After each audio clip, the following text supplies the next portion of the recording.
Nepal is a landlocked country in South Asia. It is bordered by the People's Republic of China to the north and by India to the south, east and west. The Himalaya mountain range runs across Nepal's northern and western parts, and 8 of the world's 10 highest mountains, including the highest, Mount Everest, lie within its borders. Kathmandu is the capital and the largest city of Nepal. The city is situated in Kathmandu Valley, which also contains 2 other cities, Patan and Bhaktapur. The city stands at an elevation of approximately 1,370 metres and is inhabited by about 700,000 people. Kathmandu is the most developed city in Nepal. This particular area, best known as Kathmandu Durbar Square, lies in the heart of the city. Most of the temples here, both Hindu and Buddhist, are built in the pagoda style, embellished with intricately carved exteriors. Built in the late 17th century, this temple is one of the most impressive. Its 9-step brick base gives it the size which dominates the skyline of the square. The wooden doorways, pillars, windows and struts are beautifully carved. There are images of Hindu deities both inside and outside the shrine. The palace complex was the royal Nepalese residence until the 19th century and is the site of important ceremonies, such as the coronation of the Nepalese monarch. The palace is decorated with elaborately carved wooden windows and panels. The entire palace complex here is named after a monkey god called Hanuman. One can see a huge stone statue of Hanuman painted all red right next to the main entrance of the palace. Hanuman here is regarded as a powerful protector of the entire Durbar Square. Hanuman Palace complex consists of a huge royal square, imposing a tremendous variety of temples dedicated to different Hindu gods and goddesses. Most of the buildings we see here date from the 15th to the 18th century. This huge stone image of Bhairav represents deity Shiva in his destructive manifestation. It is undated, but was set in its current location by King Pratap Malla after it was found in a field north of the city. This is the most famous Bhairav, and it was used by the government as a place for people to swear the truth. Though decreased from its original size and attractiveness from its earlier 17th century architecture, the Kathmandu Durbar Square still displays an ancient surrounding that spans around 5 acres of land. It has palaces, temples, quadrangles, courtyards, ponds, and images that were brought together over 3 centuries. The Durbar Square, protected as a UNESCO World Heritage Site, is the social, religious and urban focal point of the city. It is also a busy trading area, with taxis, fruit sellers, rickshaw drivers, tourist guides and souvenir sellers all waiting for business.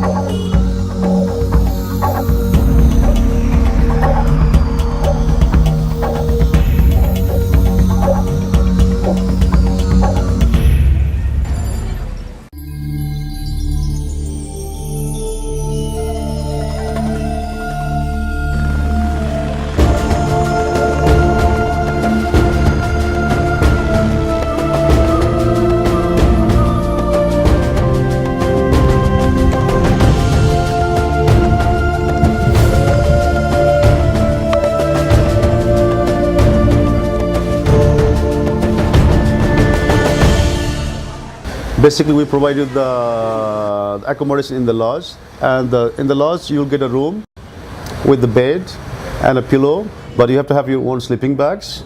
But it's still some of the lodges, they have, you have a common bathrooms you have to share with other peoples. And there's some guest houses, the hot showers are available, but sometimes you have to pay additional.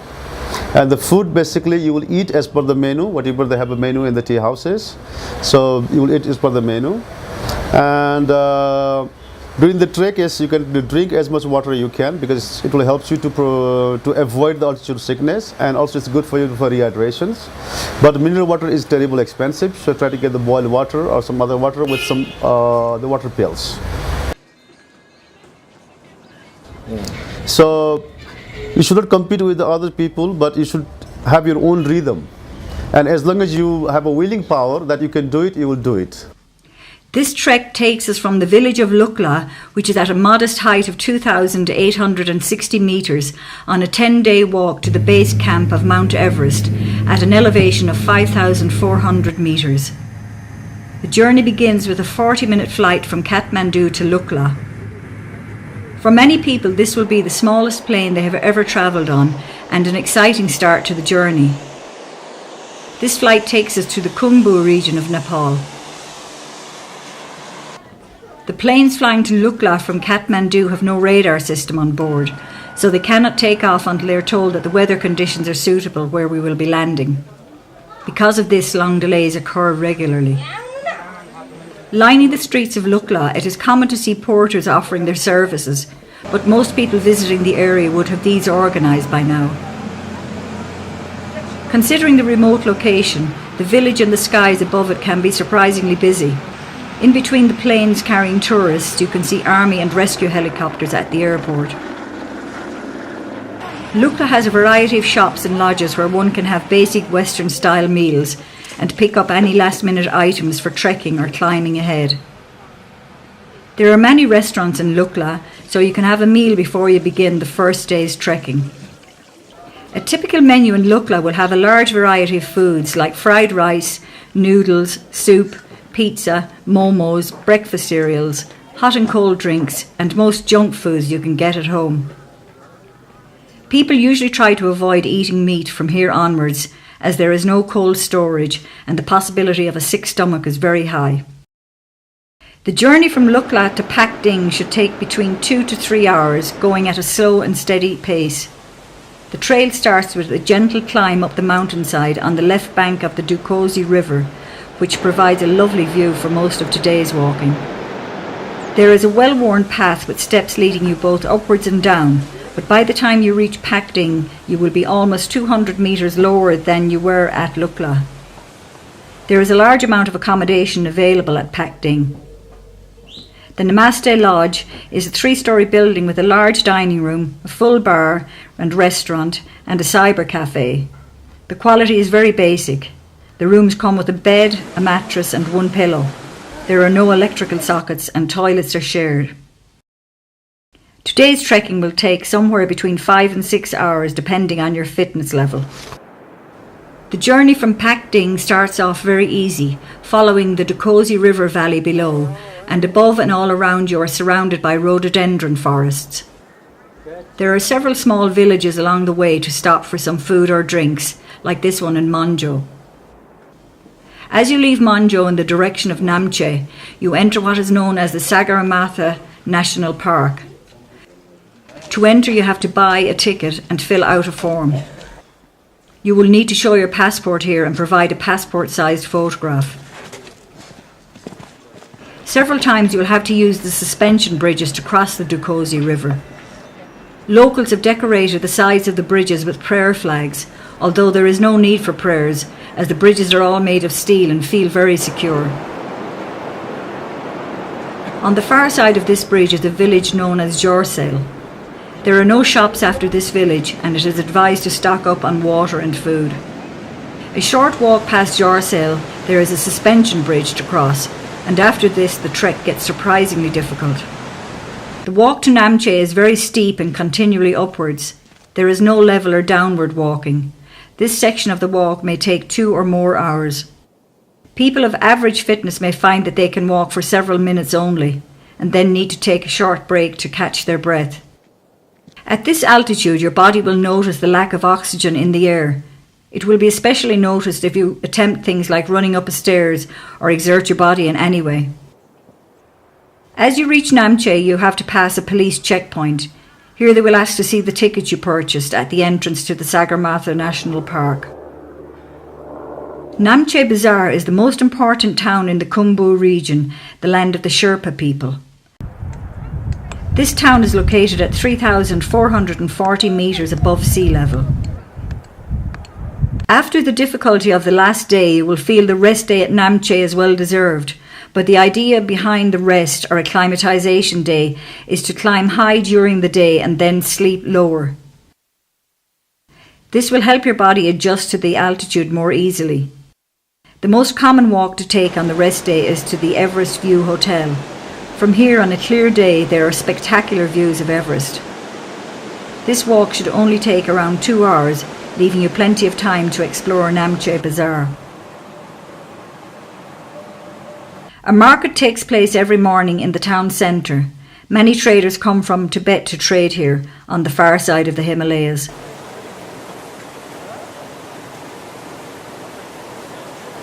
Looking from a distance, it looks like a second-hand clothes market, with everything spread out on the ground.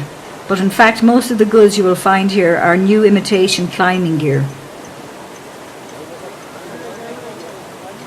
There is a big difference between the tourist prices and local prices, so if you want to buy something here and have a porter or a guide, get them to make the purchase for you.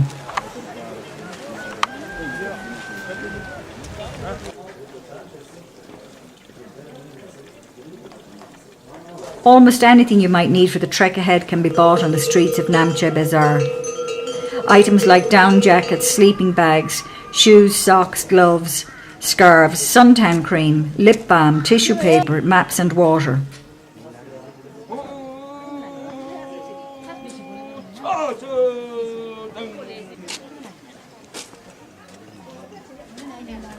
Namche Bazaar has many internet cafes, making it one of the few places in the region where trekkers can access the internet.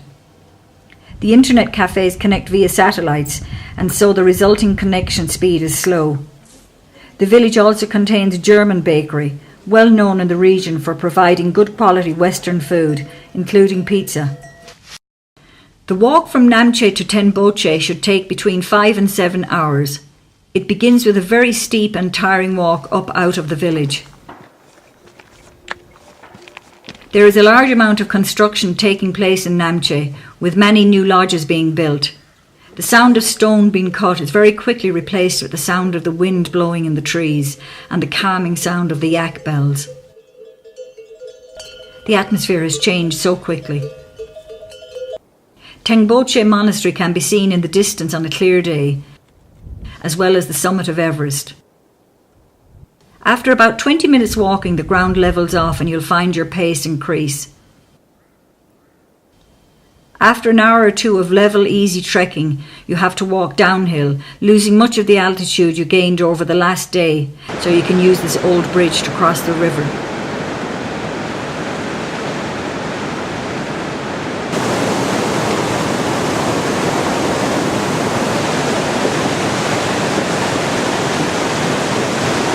But the altitude that was lost must now be gained with a tough 2-hour uphill walk. Most people will stop here and have their lunch before attempting to make the final push for Tenboche.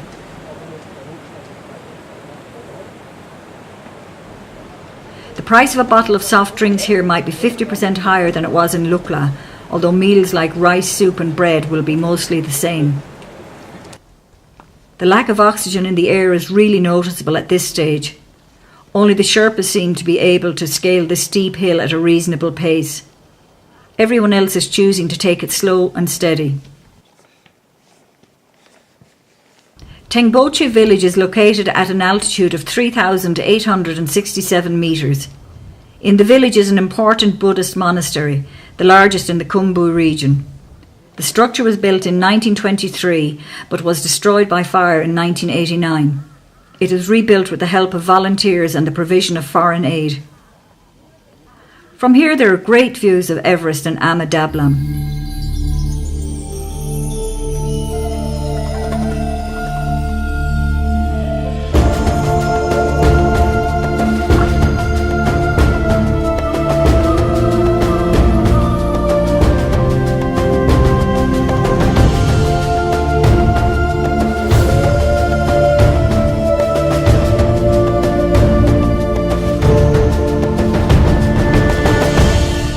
All the traffic heading towards Everest passes through the centre of Tengboche, so it's a great place to relax and watch all the yaks, porters and trekkers go about their business.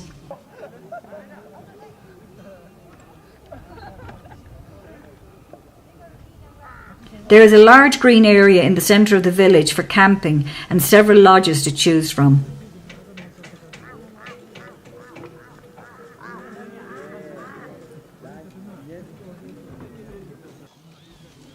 There is an internet cafe here, but the electricity supply does not always work.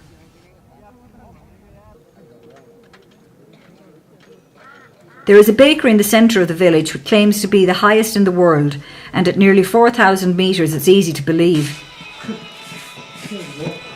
The chocolate cakes here are delicious and taste as if they were freshly baked yesterday. The quality in the lodge is a little lower here than in Namche. The dining area is uncomfortable, with the small stove only providing heat to the people sitting directly around it. Most people will eat their food by 7 p.m. and go to bed.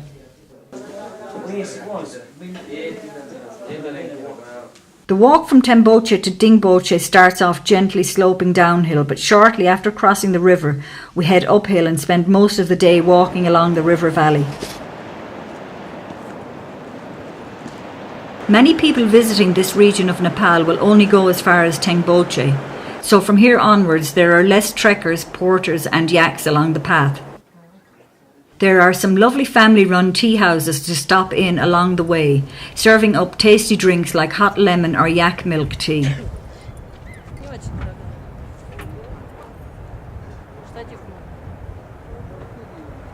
Overall, it is an easy but long day's trekking, with the journey taking up to 6 hours. At this altitude, many people will suffer mild headaches and shortness of breath.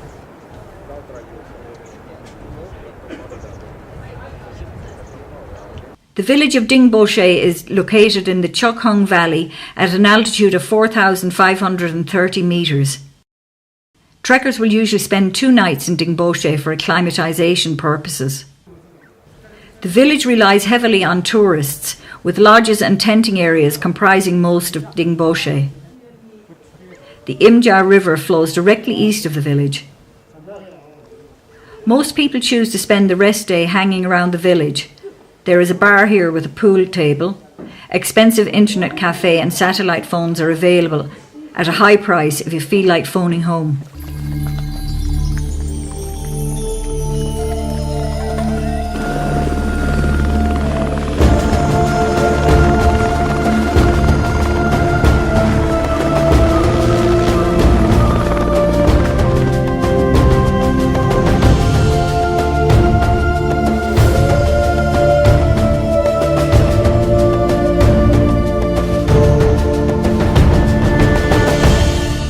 The day starts off with a steep climb up the edge of a hill, providing a great view down into the Chokhung Valley, with Island Peak visible at its end. Most people take a short break here and prepare themselves for the long march ahead. Today's walk could take up to 6 hours or more, depending on how the altitude affects you.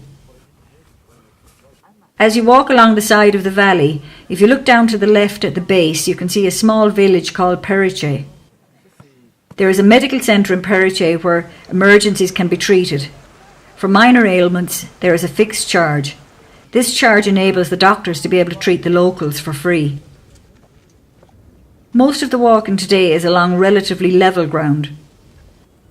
There are a few signs of civilization along this route, so if you need to refresh with a drink or some food, do so at the nearest available shop.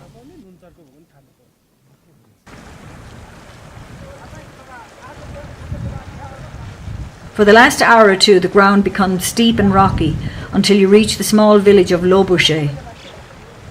Compared to places like Dingboche or Tengboche, there is not really much here. 2 or 3 lodges and a camping area make up Lobuche.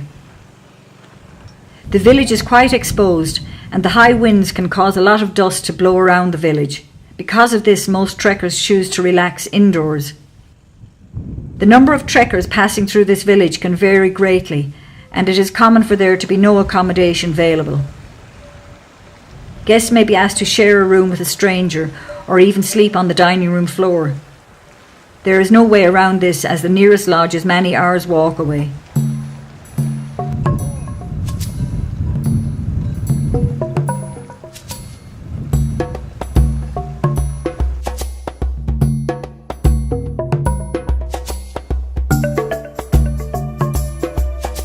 Today we have to walk for a little over 5 kilometres. It does not sound like much, but at this altitude it may take anywhere up to 5 or even 6 hours. There is no clear path and you have to walk over loose rocks, which add to the difficulty.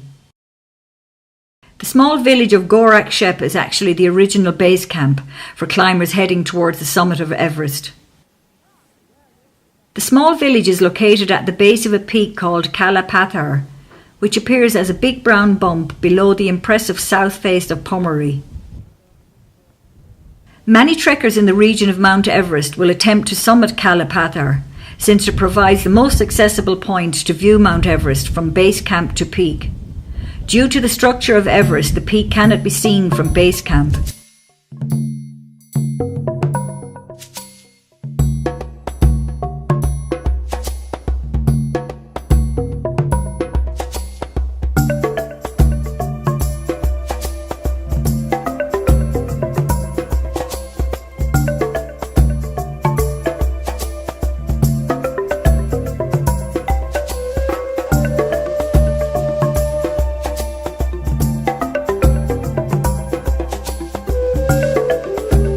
The final part of this trek, the 3-hour walk to base camp, is difficult and dangerous. There are several crashed helicopters in the base camp region. Because the air is so thin at this altitude, landing and taking off can be difficult. Unlike the rest of the trek, there is no path to follow here, so it is not recommended to attempt this without an experienced guide. The journey takes us over the Khumbu Glacier, finally ending at the base of the Khumbu Icefall. You can say you are at base camp when you are looking up the Khumbu Icefall. The icefall is regarded as one of the most dangerous stages of the South Col route to Everest summit. Depending on what time of year it is, you may see the tents of support crews for climbers attempting to summit Everest.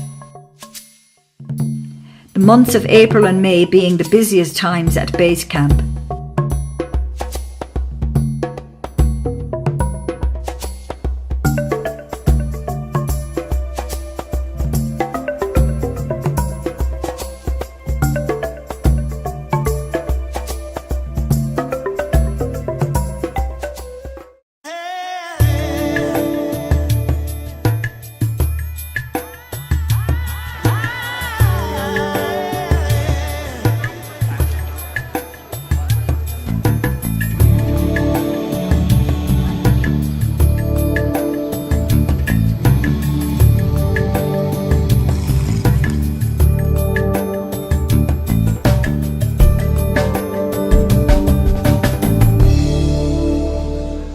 Actually, we are right now biggest World Heritage Movement, and this is the place. The name is Pashupatinath. We call that's opposite of the me. There is Golden Temple, and that's the temple name is Pashupatinath. That means it's holy animal place. That's why around here you can see, if you go after, you can see the monkey, cow, dog, snake, rat, tiger, lions, deer, and ox. Those are 9 animals not allowed to kill, because those are transportation of our Hindu god as Ganeshas.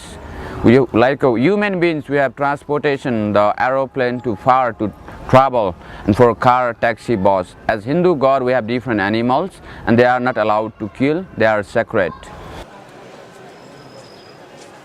And near the temples, we have the cremation ghats over here, front of me.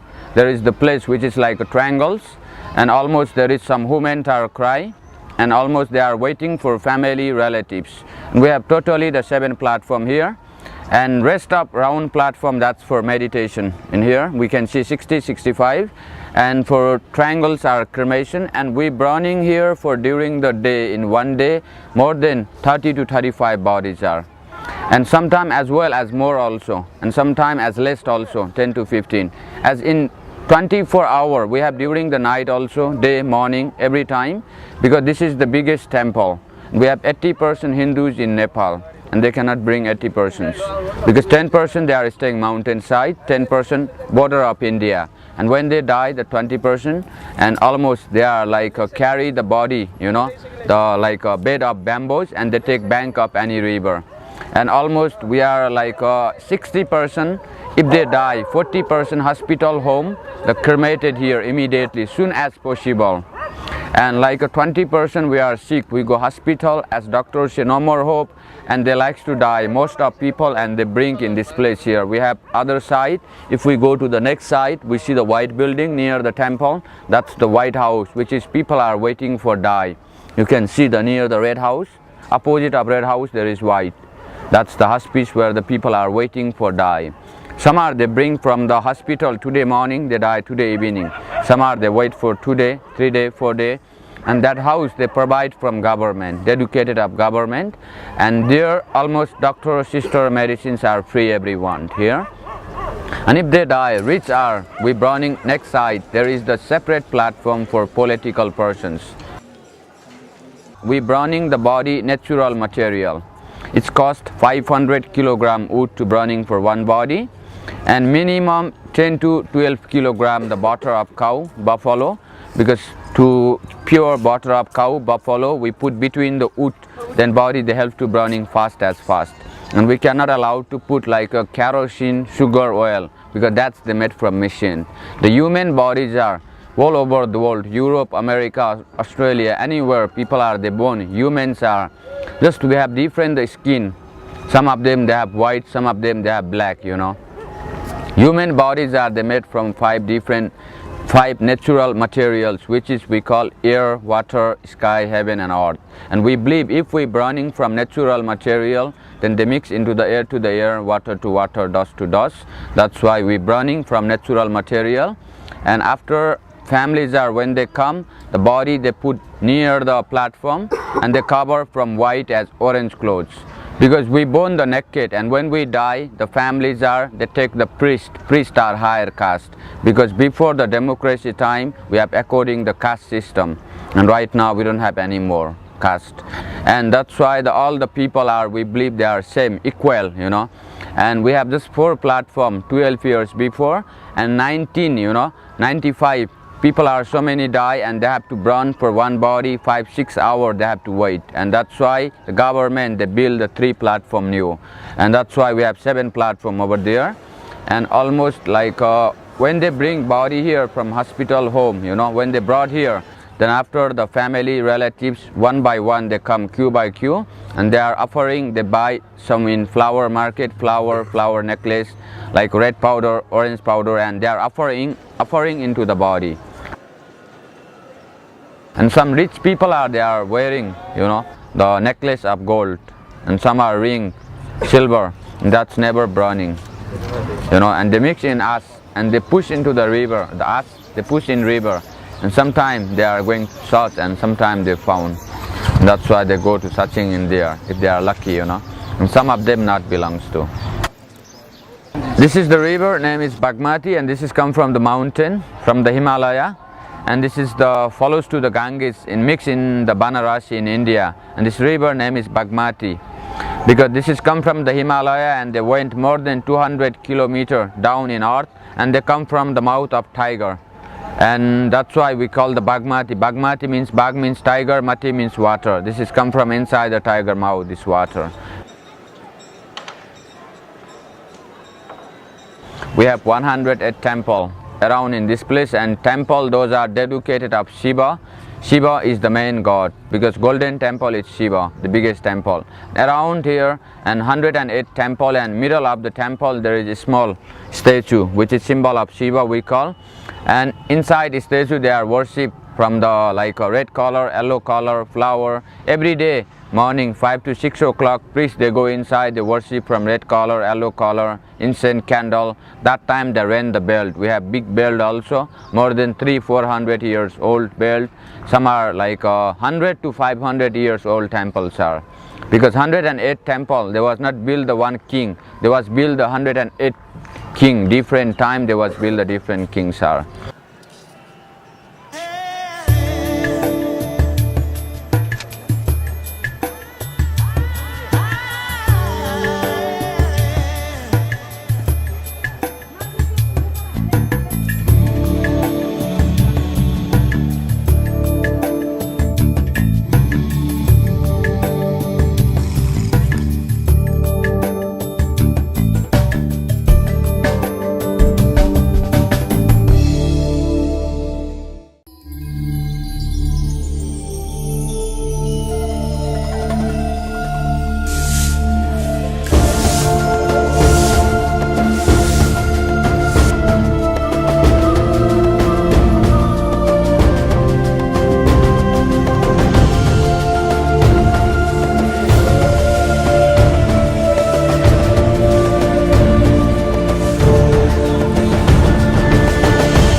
So right now you are in the oldest city of Nepal, and it called in Bhaktapur, and Bhakta it means devotees and Pur means city.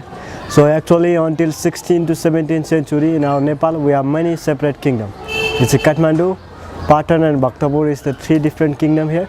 So right now you are in the Bhaktapur, and which is the 15 kilometer from Kathmandu valley. So and right now you are in the main square of this place, and it called the Darbar square, and Darbar means the royal palace and square means the area. So in this square you can find the three different architect of temple. So and first one you can find in the pagoda, and pagoda is originally from in Nepal, and second one is the Sikhara, which is Indian art, which is, you can find in southern part of India. So and third is the Stupa, and Stupa is the Buddhist art, and which is found in Nepal also. So in this Bhaktapur city, it is very famous for three different art and architect. So first one you can see in every temple and everywhere here we have a nice wood carving here, woodwork here. So and the people from generation to generation they are making their work as a wood carve. Still now you can see some people they are making here now. And second is the clay pot, the farmer they are making the pottery here. So and third is the painting, and which is very popular in this place, and there is one school, and you can see the 40 artists and 6 teachers from Tibet, and they are making the painting exhibition here. So and this is the three things is very popular in this city.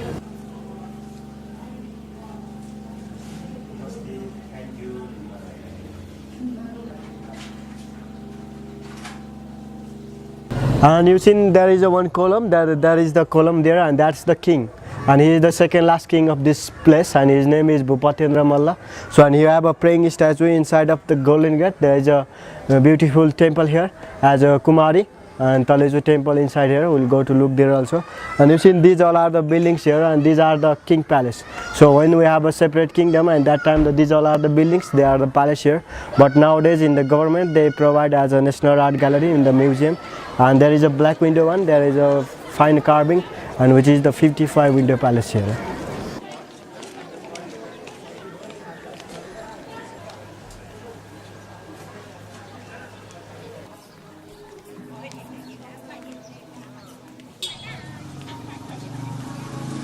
And you know actually in this pottery from generation to generation they are still making it here.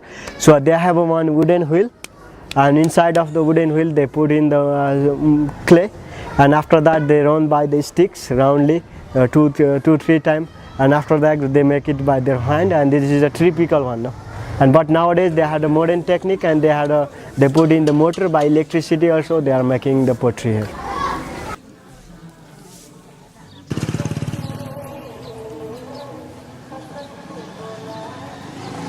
Actually, when the people, this is the city, it was the old heritage UNESCO monument. So, and some of the people, when they are making the houses, build a house like this, and the municipality, they provide them for the nice woodwork, wooden door and windows for them. And mostly the people, they make some statue and the small windows and like that. And the tourists, mostly the tourists, they come here and they will buy it from them.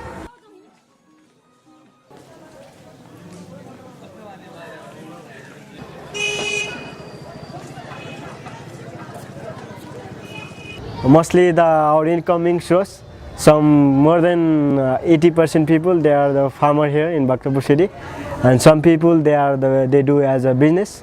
Normally the people we have from in Tibet out of Kathmandu valley, they are the lamas, and they are living here in the town, and they had a school of the art, and they will make it the art and they sell it to the tourists, and they live their life now.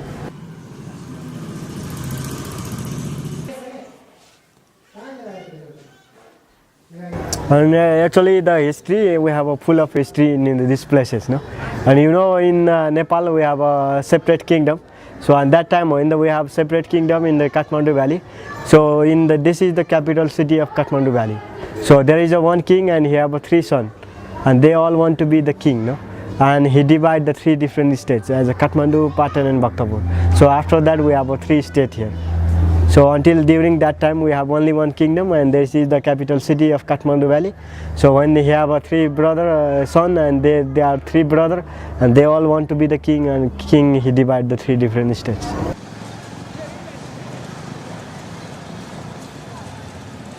So and you can see there is a big bell every Darbar square when you go to here. Yeah, and there is a big bell, and because of that bell we don't have a communication here.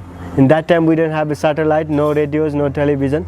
So when the something problem and people they rang the bell, and everybody know about the problem and they are curious and they will stay at the home now during that time.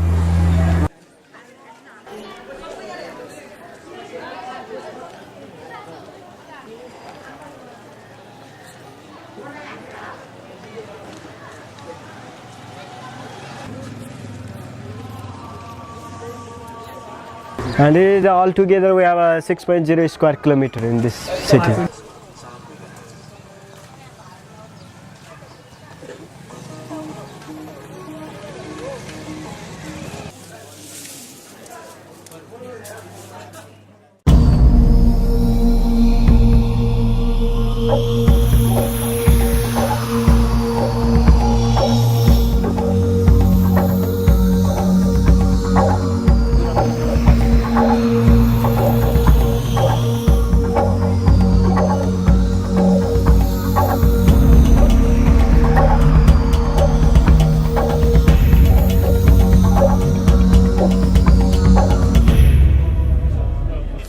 Swayambunnath is an ancient religious complex on a hilltop in the Kathmandu Valley, west of Kathmandu city. It is also known as the Monkey Temple, as there are holy monkeys living in parts of the temple in the northwest. This is one of the most sacred sites of Buddhist pilgrimage in Nepal, second only to Buddhanath. The site has two access points, a long stairway claimed to have 365 steps leading directly to the main platform of the temple, which is from the top of the hill to the east, and a car road around the hill from the south leading to the southwest entrance. As you begin to climb these steps, you will see brightly painted statues of the Buddha sitting cross-legged in a meditative pose. In early morning there are usually Tibetan women lying face down on the ground as a token of humility and adoration. The first sight on reaching the top of the stairway is the Vajra.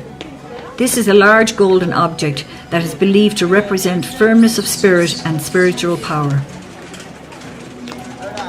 The complex consists of a stupa, a variety of shrines and temples, including a Tibetan monastery, a museum and a library. The stupa has Buddha's eyes and eyebrows painted on. Between them there is something painted which looks like a nose, but is in fact the Nepali symbol of unity. There are also shops, restaurants and hostels. On each of the four sides of the main stupa there are a pair of big eyes which represent wisdom and compassion. Above each pair of eyes is another eye, the third eye. It is said that when Buddha preaches, cosmic rays emanate from the third eye, which acts as a message to heavenly beings, so that those interested can come down to earth to listen to the Buddha. Each morning before dawn, hundreds of Buddhist and Hindu pilgrims ascend the 365 steps from the eastern side that lead up the hill, passing the golden Vajra and two lions guarding the entrance, and begin a series of clockwise walks around the stupa. Facing the steps which climb the hill from the east is the first of 5 ornate shrines set into the base of the stupa. Each shrine, protected by a heavy metal gate, contains one of the Dhyani Buddhas and their consorts. The Dhyani Buddhas preceded the historic Buddha, who was born near the present-day city of Lumbini in the Terai region of Nepal. Each of the Dhyani Buddhas faces one of the cardinal directions, with the fifth, slightly to the left of the east-facing Buddha, representing the Buddha at the centre of the compass. Each of the 5 shrines is surrounded by exquisite gilded copperwork, for which the Kathmandu Valley is renowned. Between these shrines, facing the sub-cardinal directions, are shrines containing the consorts of 4 of the Dhyani Buddhas. Linking the 9 shrines is a long wall of prayer wheels and butter lamps.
Budnath Stupa is not only the largest stupa in Nepal, but also one of the largest stupas in the entire world. For centuries, Budnath has been a centre of attraction of Tibetan Lama Buddhism in Nepal. This white pagoda that stands 36 metres on its feet falls in the way of the ancient trade route between Bihar and Tibet, and that is why it was the focal point for the caravans that passed either way. Tibetan merchants and hermits have rested and offered prayers here for many centuries. This place saw a major influx of refugees in the early 50s. It was the time when China redrew its boundaries and declared Tibet as its integral part. A mass exodus followed, and many of the refugees settled in the area around the Budnath Stupa. They established many gumpas, and the Little Tibet of Nepal was born. This Little Tibet is still the best place in the valley to observe and study the Tibetan lifestyle. Monks walk about in maroon robes with prayer wheels in their hands, and the rituals of prostration are presented to the Buddha as worshippers walk around the stupa. The second and third generations are sadly moving away from the Tibetan culture and are intermingling in the Western world. Like all other monuments in Nepal, it is very difficult to zero in on one date of construction. Nevertheless, the majority of people believe that Budnath was constructed in the 5th century. The stupa is said to entomb the remains of a Kashyap sage who is venerable both to Buddhists and Hindus. The area around the Budnath Stupa is a feast to the eyes, typical to all Tibetan Buddhist sites.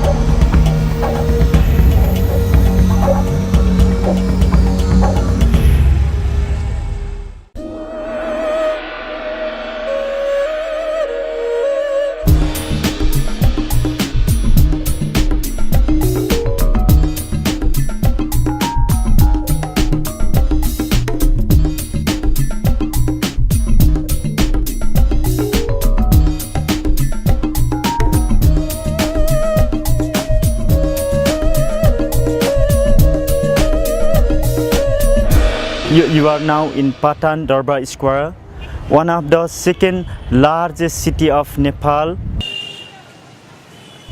It is historical city. In Nepal has 3 historical city which are Kathmandu Darbar Square, Patan Darbar Square and Bhaktapur Darbar Square. We have written history 700 years before Christ. 300 years after Christ was Kirati period. In Nepal, the Kirati dynasty, their faces were like Chinese, Korean, Japanese. They had ruled Nepal 1000 years.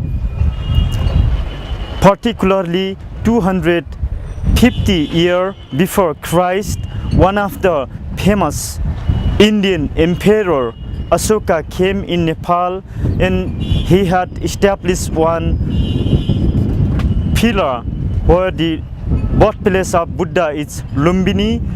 Here in Patan, 4 stupa which are indicated: east side, west side, north side, south side. So if you go from here, it takes 20 minutes. It is the evidence of first dynasty of Nepal.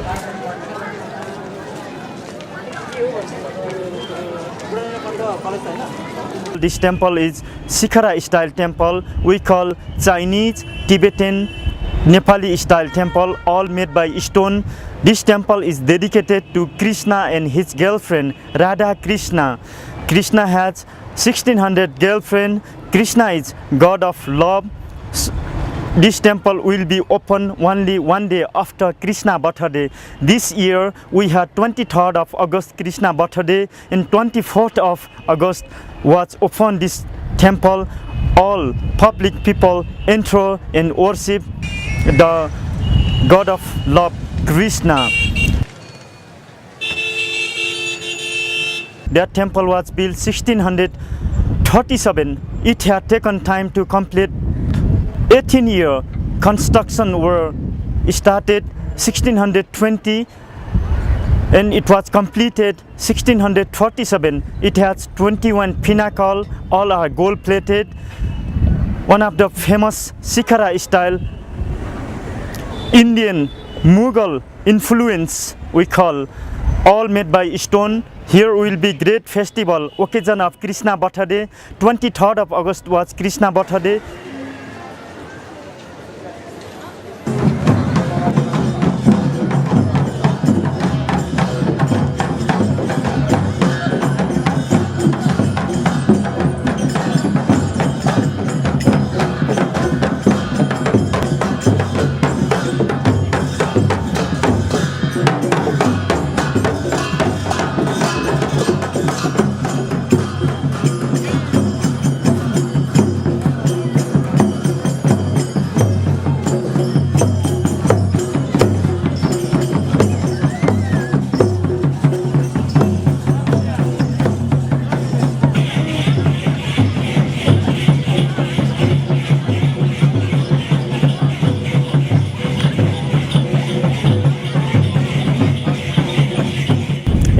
Patan is very famous for wood carving, metal carving.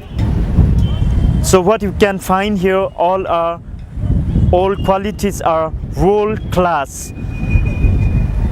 Most of the talented artists are staying in Nepal. All they are producing nowadays, like brass, copper, bronze, wood carving, or like painting like tankas, all they are manufacturing in Patan, and from Patan they can export to Kathmandu, Bhaktapur, any other part of Nepal.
Chitwan National Park is situated 90 kilometres southwest of Kathmandu.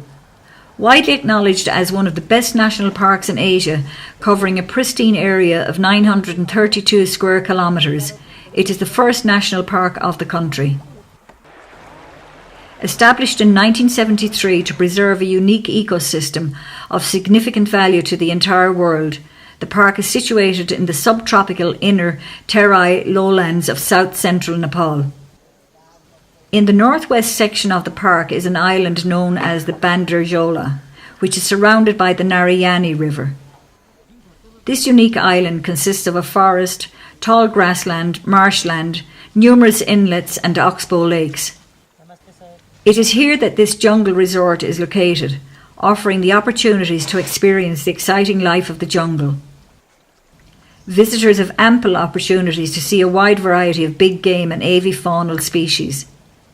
Inside Bandarjola, you will experience wildlife at its best, as the topography of the forest, interspersed with large tracts of grassland, together with plenty of water within proximity, makes it a perfect setting for wildlife to thrive. The elephants seen frequently at the park are trained and tamed. The tamed elephants are used for elephant rides as well as to carry heavy loads in Chitwan. Every day the elephants will be brought to the river for their wash. Visitors will be invited to climb on board the elephants and experience the famous elephant shower.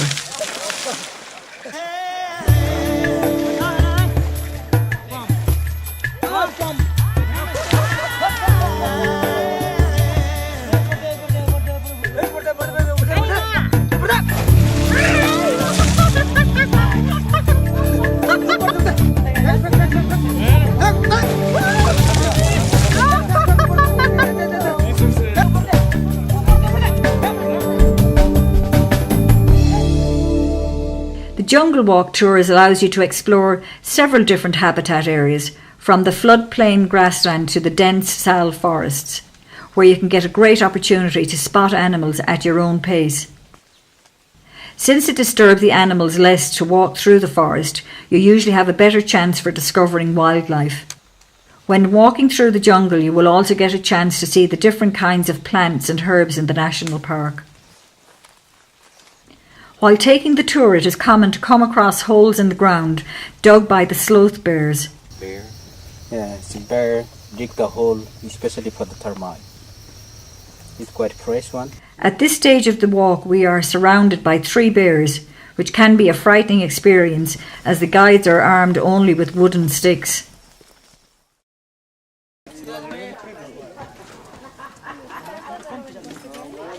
One of the best ways to view the flora and fauna of Chitwan is by taking a safari ride on an elephant, as it enables you to penetrate deep into the jungle through tall grasslands. Seated high on the back of a trained elephant, exploring the grasslands and core area of the park, you become an integral part of the life of the Chitwan National Park.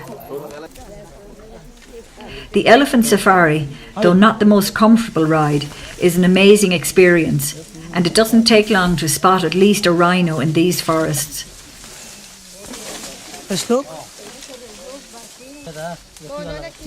The park is home to the great one-horned Indian rhino, the world's 3rd largest land mammal. They feed on grass, which is also their normal habitat, and move alone or in groups. A dugout canoe ride over the shallow rapids of the Rapti River, flowing through wide grassland, gives you the opportunity to view exotic species of birds. Crocodiles can be seen basking in the sun along the banks of the river, but always from a safe distance. The canoe ride lasts about 45 minutes, and it can be incredibly relaxing, listening to the swish of the water and the sounds of the birds singing. The best time to take the canoe ride is either at sunrise or sunset, when the skyline can be spectacular.